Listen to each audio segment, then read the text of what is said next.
High বন্ধুরা, আজকে বানাবো আমি তালের পাটিসাপটা। তার জন্য একটা তাল নিয়ে তালটাকে ছাড়িয়েছি, সেটা দিয়ে আমি তালের বড়াও করে দেখিয়েছি।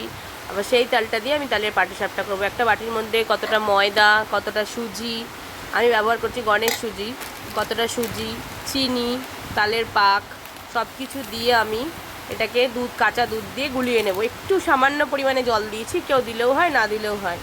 আর কয়েকটা মৌরি দিয়েছি, দিয়ে ভালো করে ঘেটে যখন দেবো এটা আস্তে আস্তে ঘাটতে হবে, কেননা যাতে সুজিগুলো গলে যায়। তার মধ্যে আমি একটুখানি ওই ফাঁকেই তালের বড়াগুলো করে নিচ্ছিলাম।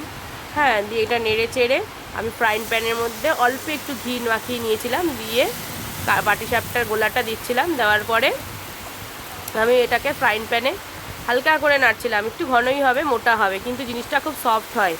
যেহেতু তাল নরম, সেহেতু বেশ আমি সন্দেশ দিয়ে করেছি। আমার ঘরে নারকেল ছিল না, এই সন্দেশ দিয়ে করেছি। আর আমাদের বাড়ির কেউ খায়ও না নারকেল দিয়ে, তো ব্যাস সন্দেশ দিয়ে দিলাম, হয়ে গেল। এবার একটু একটু করে উঠিয়ে নেবো, খুব সুন্দর হবে খেতে। আর তালের হালকা গন্ধ বেরোয়, তো খেতে এত টেস্ট হয়, তাই জন্য খুব ভালো লাগবে। বন্ধুরা খেয়ে দেখবে। আর আজকের মতন ভিডিওটা এখানেই শেষ করে দেবো, কেননা বাইরে খুব বৃষ্টি হচ্ছে।